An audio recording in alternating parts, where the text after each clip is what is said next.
다음으로 와전류와 표피전류 하겠습니다. 우리가 와전류는 다른 말로 맴돌의 전류라 하고요. 이것은 우리가 철심에 발생하는 전류라 보시면 되고, 표피전류는 일반적으로 전선, 권선, 도체에 흐르는 전류를 이 표피전류라고 합니다. 같은 전류인데 우리가 이 와전류, 표피전류 둘 다 좋은 건 아니에요. 예, 부정적인 그런 전류입니다.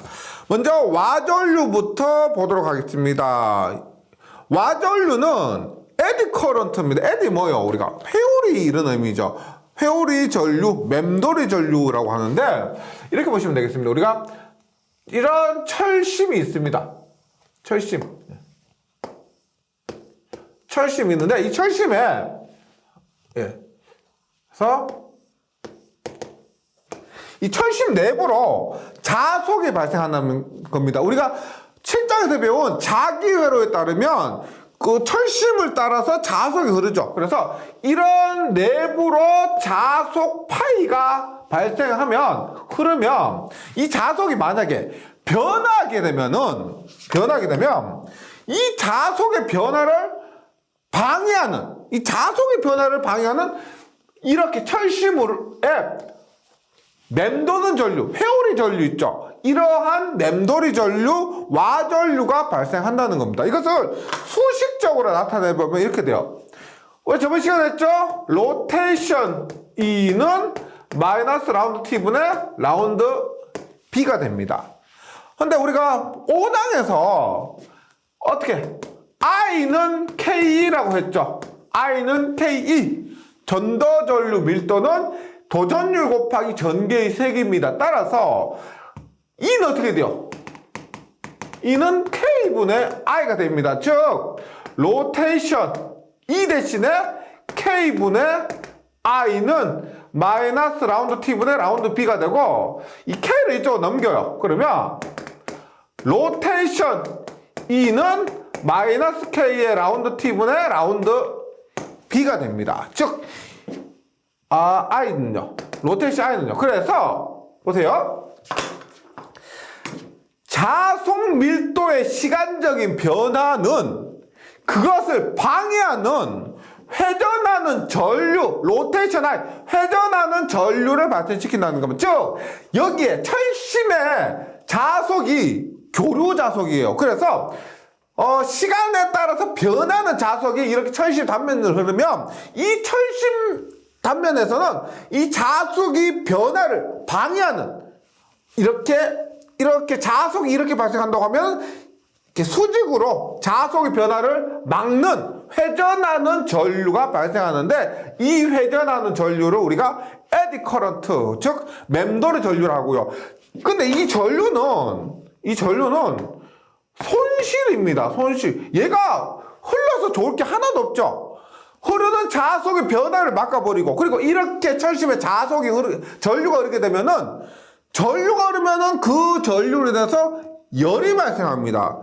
쓸데없는 열이 발생하는 거죠. 이것이 우리가 철심에서 발생하는 손실이고, 이것을 와류손이라고 하는 겁니다. 와류손. 그래서 전기기기 과목에서 배우게 되는데, 와류손 P는 KTF TF B 전체의 제곱입니다. 여기서 얘기하는 T는 두께예요. 두께. 이 철심의 두께. 그 다음에 F는 주파수. 그 다음에 B는 자속인데, 이 TFB 전체의 제곱에 비례하게 되는 이러한 와류선이 발생하게 됩니다. 네, 좋지 않은 거예요. 그 다음에 표피 효과를 봅니다. 표피 효과.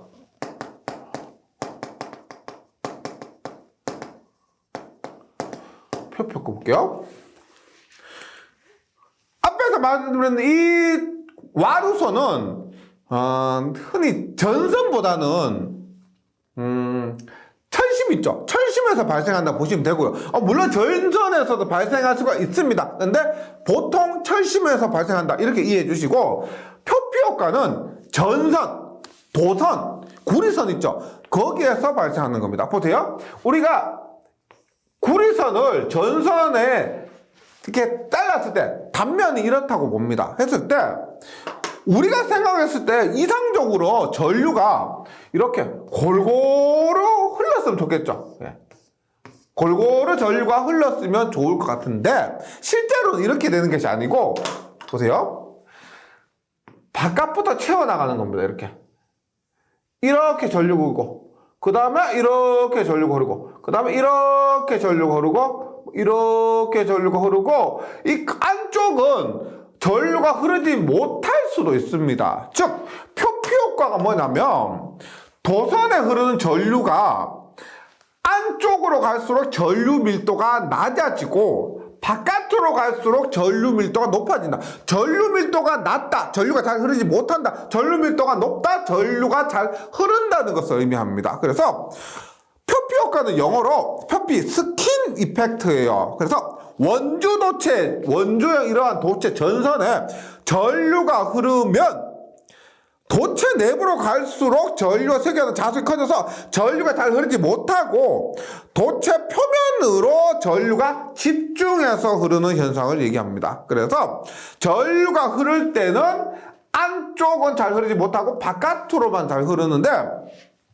우리가 여기서 전류가 흐르는 깊이 있죠. 이 깊이. 얘를 우리가 델타라고 하면서 침투 깊이라고 합니다. 즉 전류가 침투할 수 있는 깊이 델타예요. 그래서 중요한 건 뭐냐면 보세요. 델타가 크다. 델타가 크다. 그러면 표피 효과가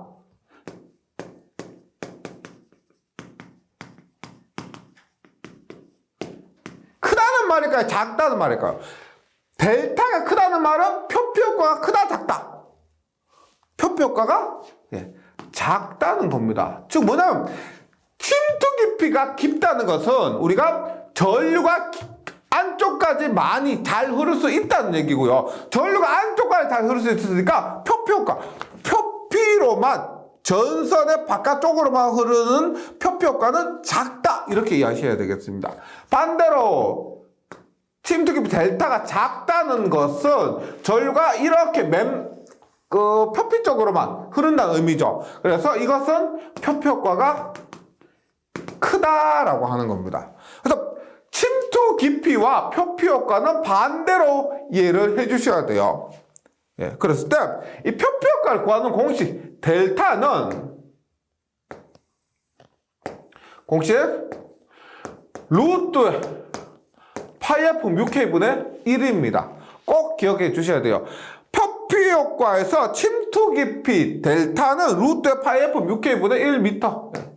여기서 모르는 거 없죠. 파이는 3.14를 얘기하고요. 파이는 3.14. F는 당연히 주파수. 뮤는 뭐요? 우리가 6장에서 배운 투자율. K는 5장에서 했던 도전율을 얘기합니다. 그래서 잘 보세요. F와 뮤와 K가 크다면 주파수와 투자율과 도전율이 크면은 얘들이 크면 분모가 커지고 침투 깊이는 뭐다? 델타는 작아지죠. 작아집니다. 따라서 이때 표피 효과가 크다라고 얘기합니다. 크다. 반대로 얘들이 작으면 분모가 작아지니까 침투 깊이가 커지고 이때는 표피 효과가 작다 이렇게 얘기를 합니다. 그래서 결과적으로 보세요. 많이 혼동하셔서 그러는데 침투 깊이와 표피 효과는 반대로 이해하셔야 됩니다. 침투 깊이와 표피 효과는 반대로 이해하셔야 돼요. 그랬을 때 주파수, 투자율, 도전율과 표피 효과는 얘들이 크면 얘 크죠. 그래서 주파수, 투자율, 도전율과 표피 효과는 비례관계다. 이렇게 이해하시면 되겠습니다. 당연히 단순 비례는 아니지만 얘들이 커지면 표피 효과가 커지고 얘들이 작아지면 표피 효과가 작아진다. 이렇게 이해하시면 되겠습니다. 그래서 우리가 전력공학 가면 그런 게 있어요. 중공연선이라고 있습니다. 어떻게 찾냐면 전선 이렇게 있는데 이렇게 전선 이쪽으로 두고요.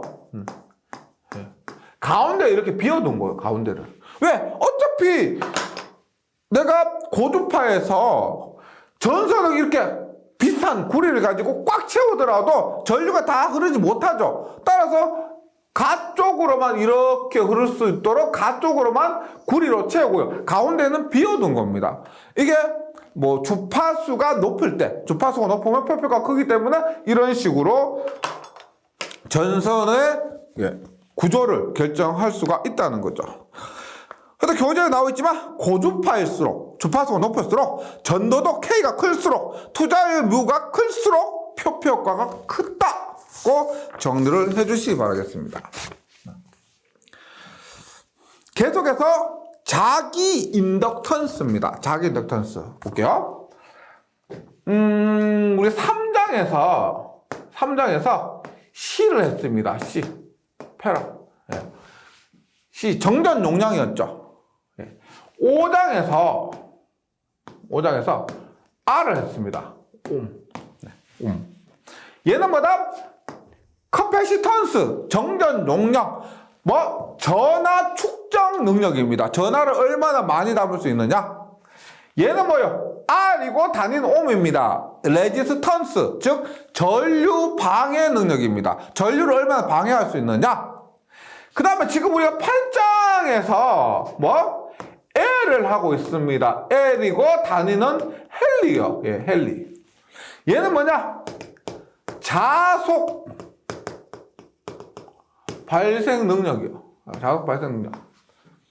이 세 개를 우리가 뭐라고 하냐면 전기에서 수동 3소자라 그래요.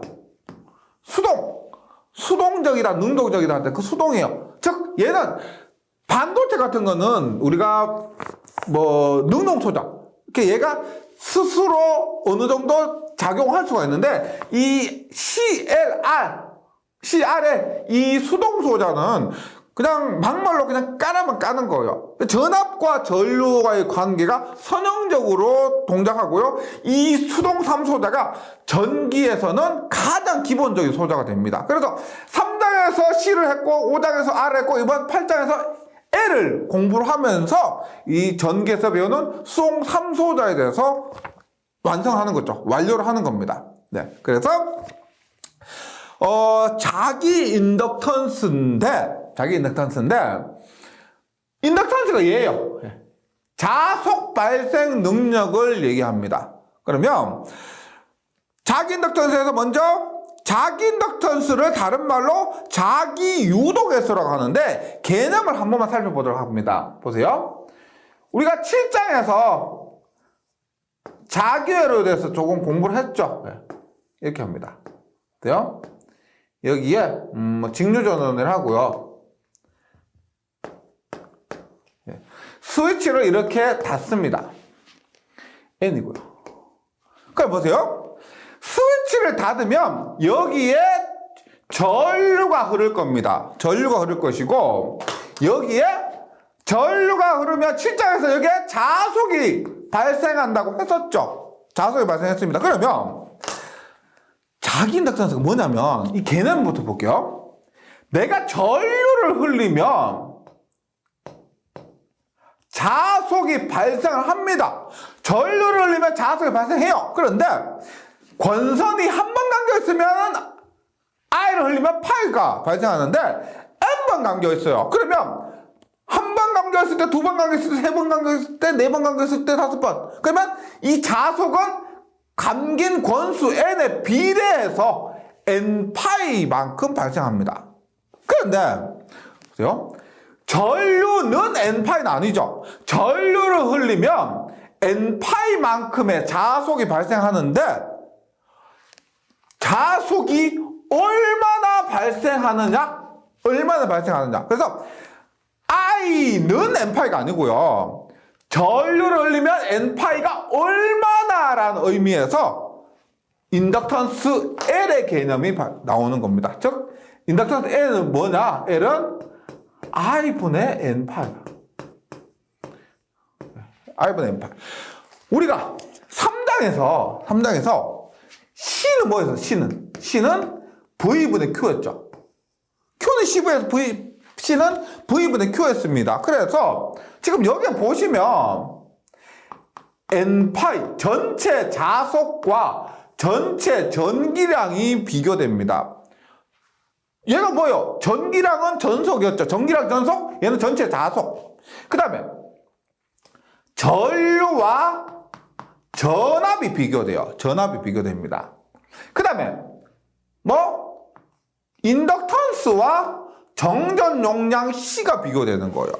그래서 C는 V분의 Q처럼 L은 I분의 N파. 얘도 굉장히 유명한 공식이에요. Li는 N파에서 L은 I분의 N파. 이것이 개념이 어려우시면 C는 V분의 Q에서 N파이와 Q가 대응되고 I와 V가 대응되고 그 다음에 L과 C가 대응된다. 이렇게 암기하시면 되겠습니다. 그리고 여기서 말씀드리고 싶은 이 L은 뭐다?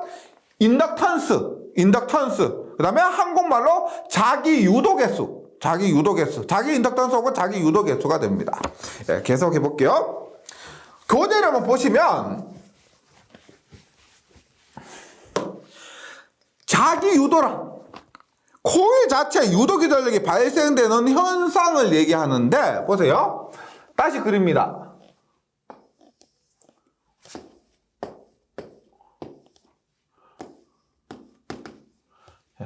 보세요. 스위치를 닫았습니다. 그리고 여기에 N번 감겨 있어요. 그러면 아까 뭐라 그랬어요? 여기에 이 코일 자체에서 얼마만큼의 자속을 발생하느냐라고 해서 인덕턴스 L이 있다고 그랬죠. 이 L은 뭐다? 얼마만큼의 자속을 발생하느냐 하는 거예요. 그러면 우리가 보세요. 지금 이 코일에서는 저번 시간에 했지만 E는 N dt분의 d파이만큼의 기전력이 발생합니다. 뭐요? 패러데이 법칙에 의해서 기전력이 발생해요. 방향 무시하고요. 즉 이렇게 스위치를 닫으면 전류가 흐르게 되고 전류에 의해서 자속 파이가 발생하니까 N dt분의 d파이만큼 여기에서 이 부분에서 여기 인간 전압은 틀린 겁니다. 인간 전압이 아니고 여기에 자속과 여기에 권수에 의해서 여기에 기전력이 발생을 하는 거예요. 이렇게 코일 자체에 유도 기전력이 발생하는 현상을 우리가 자기유도라고 합니다. 자기유도. 자기에서 여기서 얘기하는 것은 자기는 셀프죠. 셀프. 스스로 기전력을 발생한다. 이런 의미예요. 그런데 조금 전에 보세요. Li는 N파이라고 했죠. Li는 N파이. 그럼 여기서 변할 수 있는 게 뭐예요? 오른쪽에서 변할 수 있는 것은 자속이 변할 수가 있고 왼쪽에서 변할 수 있는 것은 전류가 변할 수가 있습니다. L은 고정된 값이고 권수 N도 몇 번 감겨 있다고 하면 얘는 변하는 값이 아니에요. 그래서 N파이를 어떻게 쓸 수가 있냐면 N파이를 Li 그러면 dt분의 변하는 게 I라고 했죠. 얼마? L dt분의 di 만큼의 기전력이 발생합니다. 그래서 자기 유도가 뭐냐? 셀프. 이 코일에 의해서 이 코일 자체에서 기전력이 발생하는데 그 기전력 크기는 N dt분의 d파이라고 앞 시간에 얘기했었죠. 그것과 마찬가지로 N dt분의 d파이만큼 L dt분의 di 같은 값이에요. 이 공식에 의해서 이러한 자기 유도에 의한 기전력이 발생한다는 것 기억을 해주시기 바라고요. 그 다음에 자기 인덕턴스는 뭐다? Li는 N파에 의해서 L은 I분의 N파입니다. L은 I분의 N파. 그래서 자속 발생 능력, 자기 유도 능력의 정도를 나타내는 코일의 고유값입니다. L 값이 크면 발생되는 기전력도 크죠. L이 크면 기전력이 더 큽니다. 그래서 자기 유도 능력의 정도를 나타내는 코일의 고유한 값입니다. 혹은 L은 자속을 얼마나 발생하느냐. 자속을 많이 발생시키면은 기전력이 크니까 같은 의미로 이해하시면 되겠습니다. 그리고 단위는 이 단위만 봤을 때는 N파이니까 웨바 퍼 암피아죠. 웨바 퍼 암피아인데 L의 단위는 웨바 퍼 암피아보다는 헨리를 더 많이 사용합니다. 헨리. 예, 헨리. 그러면 우리가 보세요. 계속 정전 용량하고 비교하면 굉장히 좀 수월합니다. 보세요. C는 V분의 Q였죠. V분의 Q였습니다. 이것을 전압과 전기량이 주어지면 이 공식을 대입하시면 돼요. 그런데 구조적으로 면적 얼마, 그 다음에 간격 얼마, 그 다음에 유전율 얼마 이렇게 줬을 때 얼마? 엡실론 L분의 S. 면적을 S로 해서 엡실론 L분의 S 이렇게 나타냈었습니다. C를요. 그러면 좀 전에 했지만 인덕턴스 L도 I분의 N파이로 나타낼 수가 있죠. 나타낼 수 있는데 얘도 이러한 형식으로 길이가 얼마고 면적이 얼마고 그 다음에 자기니까 투자율이 얼마일 때는 이 인덕턴스가 어떤 형식으로 나타나느냐를 본다는 거죠. 실제 우리가 얘보다 이런 식으로 문제가 더 자주 나옵니다. 그래서 이것을 한번 보도록 할게요. 어렵지 않아요. 보세요. 우리가 7장에서 F는 NI죠. NI는 R파예요. R파. 네, R파. 여기서 보세요. L은 인덕턴스 L은 I분의 N파입니다. 맞죠? I분의 N파. 그래서 우리가 이 파이에 대해서 이 식을 나타내고 나서 여기에 대입하면 L 값을 구할 수가 있겠죠. 보세요. 파이는 R분의 NI가 됩니다. 파이는 R분의 NI. 맞죠? 파이는 R분의 NI. 그러면 여기에서 I분의 N 쓰고 파이 얼마? R분의 NI를 하면 일단 자기 인덕턴스는 약분되니까 기본적으로 R분의 N의 제곱, 즉 자기 저항분의 권수의 제곱 형태로 나타낼 수가 있습니다. 그 다음에 저번 시간에 우리가 7장에서 R은 뭐요? 뮤 L분의 S죠. 뮤 L분의 S입니다. 예. R은 우리가 뮤 S분의 L이죠. 예, 뮤 S분의 L입니다. S분의 L. 그래서 보세요.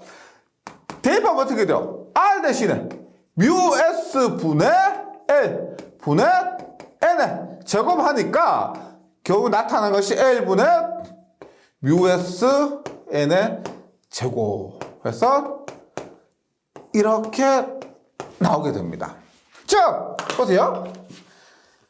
비슷해요. 얘들 완전 동떨어진 공식이 아니고 L은 얼마?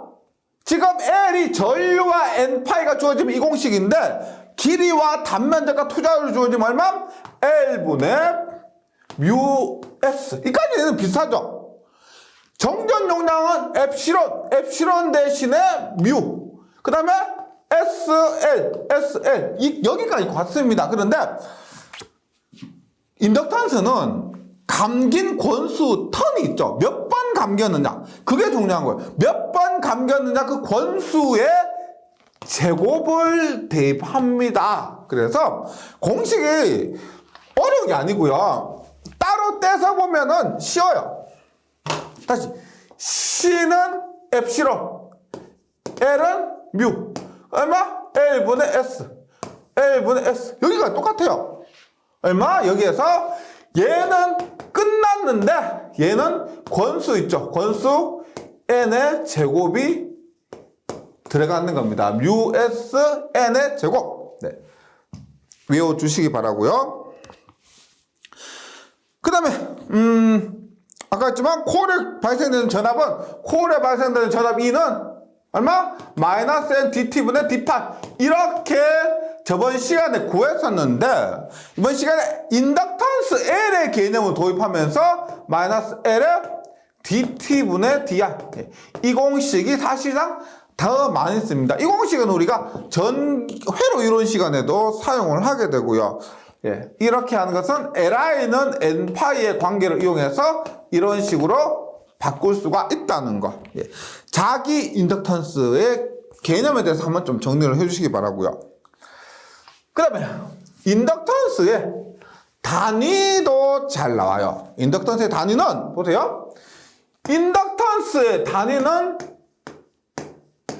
헨리입니다. 헨리. 그런데 앞에서 L은 N5분의 I로 하면서 웹/퍼 암페어 이렇게도 나타내죠. 웹/퍼 암페어 이렇게도 나타냅니다. 그 다음에 이 공식 있죠. 부호는 어차피 방향이니까 무시하면 E는 LDT분의 DR 라고 했을 때 L은 어떻게 돼? L은 넘어가니까 E DI분의 DT.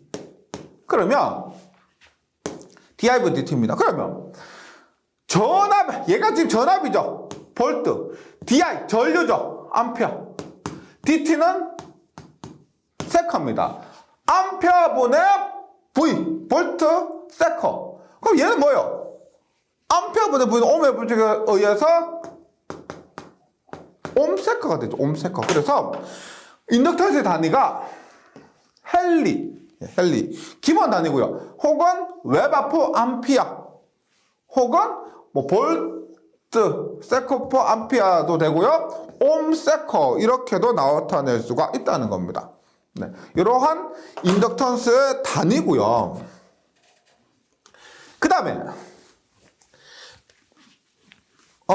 우리가 정전 용량하고 비교하면서 공부하시면 굉장히 좋다 그랬습니다. 우리가 콘덴서에 축적된 에너지 뭐가 있다? C는 2분의 1의 CV의 제곱 2분의 1의 QV 2분의 1의 C분의 Q의 제곱 줄였죠. 네. 근데 뭐라 그러냐면 보세요. 제가 앞에서 말씀드릴 때 C와 L을 비교하고요. 그 다음에 V와 I가 비교되고요. 그 다음에 Q과 N파이. Q는 파이인데 권수 N 있으면 N파이와 비교된다고 했습니다. 그래서 인덕턴스에 의한 에너지 보세요. 2분의 1 CV제곱에서 2분의 1의 C 대신에 L V 대신에 뭐? I LI제곱. 얘가 기본 공식입니다. 2분의 1 LI제곱. 그 다음에 2분의 1의 QV 뭐? N파이 I N파이 I 이렇게도 나타낼 수가 있습니다. 그 다음에 2분의 1의 C분의 Q의 제곱이니까 얼마? L분의 N파이의 제곱. L분의 N파이의 제곱해서 이렇게 나타낼 수가 있습니다. 즉, 고체 인덕턴스에 축적된 에너지를 원래 W는 dV 해서 2분의 1 BH dV 이렇게 유도를 하면은 이렇게 나와요. 결과적으로 이렇게 나오니까요. 심심하신 분은 유도해보시고 아니면 이렇게 결과를 외워주시기 바랍니다. 이 공식 굉장히 중요하고요. 특히나 이 공식도 시험에 엄청 잘 나옵니다. 전기 자기학뿐만 아니고 회로 이론에서도 자주 출제가 되고 있습니다. 네, 여기까지 자기 인덕턴스였고, 네. 그 다음에 상호 인덕턴스입니다. 상호 인덕턴스. 얘는 상호간에 영향을 미치는 겁니다. 한번 보세요. 이렇게 여기에 보세요. 여기에 I1의 전류를 흘렸습니다. I1의 전류를 흘렸어요. 그러면 여기에 N1번 감겨 있으면 여기에 파이1의 자속이 발생하겠죠. 이 앞에서 했던 자기 인덕턴스 얘기할 때 설명 들었던 겁니다. 그런데 내가 여기에 N2를 감아요. N2를 감습니다. 그러면 보세요. 여기에 우리가 L1이라는 값이 있을 것이고 이 코일 자체 인덕턴스, 여기에 코일 자체 인덕턴스 L2 값이 있을 겁니다. L2는 N2번 감겨 있습니다. 그리고 지금 파이1의 자속이 발생되면서 이 파이1이 여기에 만나면서 N2와 함께 N2가 적용되면서 여기에는 어떻게 보세요? 파이 2원의 자속이 발생하게 됩니다. 즉 1에 의한 2의 자속, 1에 의한 2의 자속이라고 해서 파이 2원의 자속이 발생합니다. 그러면 지금 여기에도 기전력이 2가 발생할 거예요. 맞죠? 여기 자속 있고 권수 있으니까 그럼 뭐죠? 결과적으로 이겁니다. 내가 여기는 그냥 아무것도 주지 않고 코일만 권선만 감아 놓은 거예요. 권선만 감아 놓고 1차 측 여기에 전류를 흘렸는데 당연히 여기에는 이원의 전압이 발생하겠죠. 그건 당연한 것이고 앞에 했으니까. 그런데 N2를 감아 놓은 여기에도 기전력이 발생하더란 겁니다. 즉 여기에 흘렸는데 여기에 기전력이 발생하더란 거예요. 반대로 내가 여기에 I2를 흘리니까 I2를 흘렸는데도 여기에 파이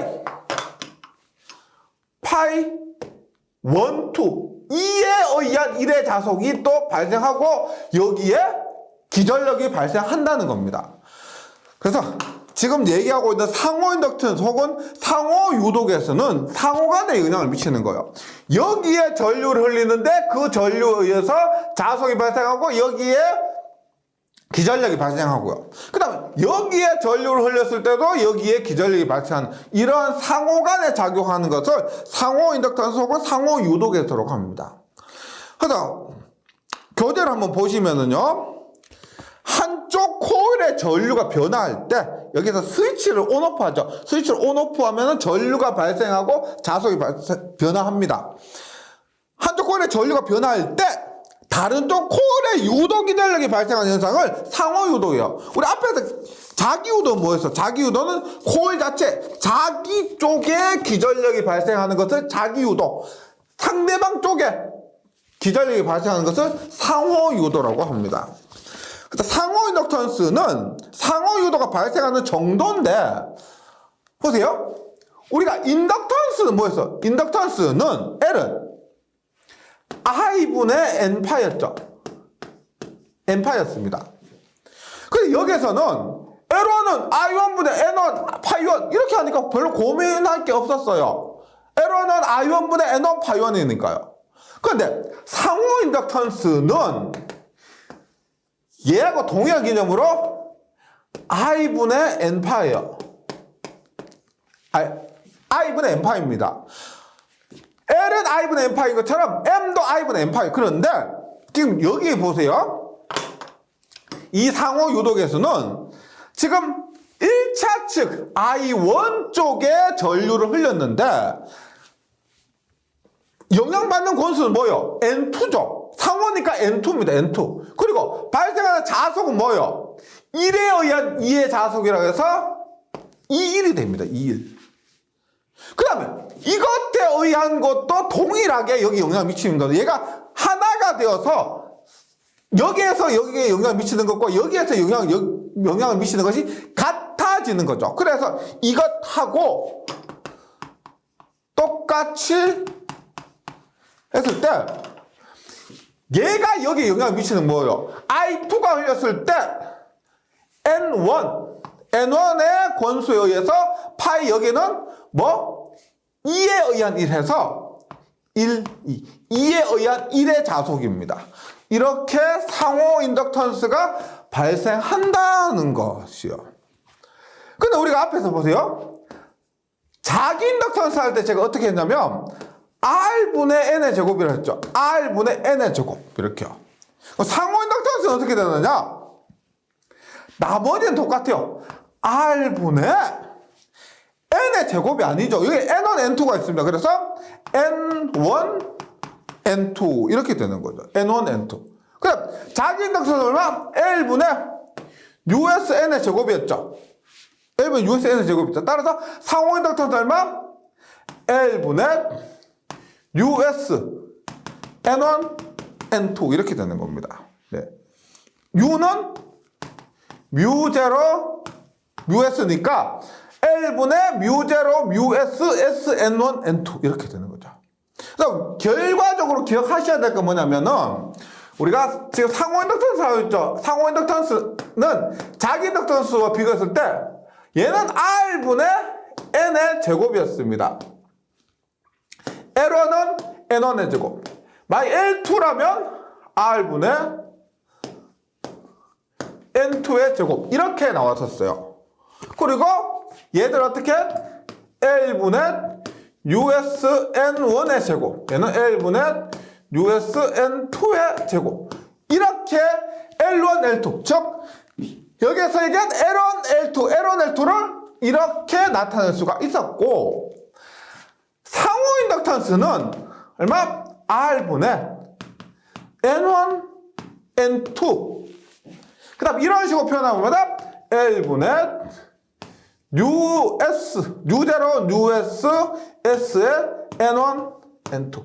그 N의 제곱을 N1, N2 이렇게 나누어서 써주시면 되겠습니다. 이것이 상호 인덕턴스가 돼요. 그 다음에 그러면 I1에 의한 전압 I1만 흘렸어요. I1만 흘렸습니다. 그러면 I1에 의한 전압은 E1, 1차 측 전압은 어떻게 될까요? 1차 전압은 L DT분의 DI1. 1차 측에는 자기 인덕턴스 곱하죠. 그 다음에 DT분의 DI1이에요. 그러면 2차 측은 어떻게 될까요? 상호 인덕턴스 M 곱하기 DT분의 DI2가 되는 거죠. I1이죠. I1. 네, I1. I1에 의한 전압이고 I1의 전류를 흘렸을 때 1차 측의 전압은 L DT분의 DI1이고요. 2차 측의 전압은 M DT분의 DI1입니다. 2차 측은 전류를 흘리지 않았을 때 이렇게 되는 거죠. 네. 그 다음에 상호 인덕턴스와 자기 인덕턴스의 관계입니다. 관계인데 보세요.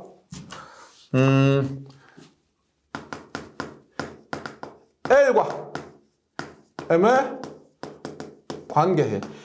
우리가 L 값으로 M 값을 구할 수가 있습니다. 앞에 했지만 보세요. L1은 R분의 N1의 제곱이고 L2는 R분의 N2의 제곱이 됩니다. 그러면 L1 곱하기 L2를 해볼게요. L1 곱하기 L2 하면 곱하기 얼마? R의 제곱분의 N1의 제곱 곱하기 N2의 제곱이에요. 그럼 얘는 M이죠, M. M이 R분의 N1, N2니까 N1, N2니까 M의 제곱은 어떻게? M의 제곱은 R의 제곱분의 N1, N2가 제곱이 되죠. N1 제곱, N2의 제곱 이렇게 나오게 됩니다. 따라서 뭐다? L1 곱하기 L2는 M의 제곱.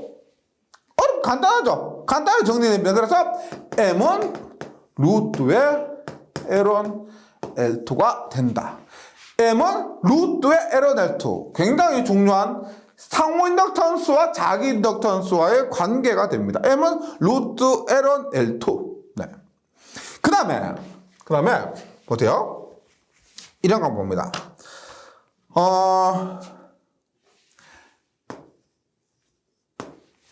N1분의 N2 곱하기 L1 뭐예요? L1 뭐예요? L1 해볼게요. L1 그러면 N1분의 N2 L1은 R분의 N1의 제곱이죠. N1의 제곱입니다. 그럼 얼마? R분의 N1, N2 N1, N2 뭐요? R분의 N1, N2 앞에서 M이라고 했죠. R분의 N1, N2는 M이라고 했습니다. 마찬가지로 N2분의 N1 곱하기 L2를 하면 N2분의 N1 곱하기 L2는 R분의 N2의 제곱 얼마? R분의 N1, N2는 다시 M이 되는 거죠. M. 그래서 M을 구하는 것이 이렇게도 구할 수가 있다는 겁니다. 보세요. N1분의 N2 곱하기 L1이나 N2분의 N1 곱하기 L2를 하면 이것도 상호 인덕턴스 M이 됩니다. 1차 권수분의 2차 권수 곱하기 1차 인덕턴스 혹은 2차 권수분의 1차 권수 곱하기 2차 인덕턴스 하여도 M이 된다는 겁니다. 이것이 뭐다? 앞에 했던 거 M은 루트의 L1, L2 즉 자기 인덕턴스와 상호 인덕턴스와의 관계가 되는 거죠. 네, 기억을 해주시고요. 그 다음 결합계수가 있습니다. 결합계수 이런 거요. 어렵지 않습니다. 결합계수는 예를 들어서 내가 이런 철심에 이렇게 감았고 이렇게 감았습니다. 그러면 철심에 감았기 때문에 여기에서 발생된 자속이 거의 여기를 통과를 할 겁니다. 이렇게. 그럼 결합력이 굉장히 좋은 거예요. 결합력이 좋은데 만약 이렇게 철심이 아니고 공기 중에서 이렇게 감았어요. 공기 중에서. 그러면 여기에서 발생된 자속이 통과도 하겠지만은 어떻게? 이렇게 많이 세겠죠. 철심에 감았으면 철심의 투자율이 높기 때문에 이 자속이 철심을 통해서 대부분 흘러가는데 공기 중에서 자속이 발생했을 때는 이렇게 통과하는 자속보다 통과하지 않는 자속이 더 많을 수도 있습니다. 근데 만약에 얘는 이렇게 감고 얘는 이렇게 감았어요. 그럼 어떻게? 얘가 이렇게 발생해서 이렇게 가야 되는데 어렵겠죠. 그래서 이렇게 감으면 결합력이 굉장히 큰 겁니다. 결합력이 큰 거요. 얘는 결합력이 뭐 50% 정도. 얘는 결합력이 뭐 거의 없다는 겁니다. 이렇게 어떻게 결합되었느냐를 나타내는 것이 결합계수가 되는 겁니다. 즉 결합계수 K랑 1차 코일과 2차 코일의 결합된 정도를 나타내는 것으로서 우리 앞에서 했죠. M은 루트의 L1, L2인데 여기에서 결합력에 따라서 결합계수 K를 곱해줍니다. 반대로 K를 구하려면 어떻게 돼요? K는 넘어가니까 루트 L1, L2분의 M이 되죠. 루트 L1, L2분의 M 이렇게 구할 수가 있고요. 그래서 K는 아무리 커도 1보다는 같을 수가 없고 아무리 작아도 0보다는 작을 수가 없다. 예, 결합계수 K는 어떻게 결합된 정도 1차 권선과 2차 권선이 결합된 정도를 나타내는 값으로서 이런 식으로 정리를 해주시기 바랍니다. 네, 여기까지 잘 정리해 주시고 다음 시간에 다시 뵙도록 하겠습니다. 수고하셨습니다.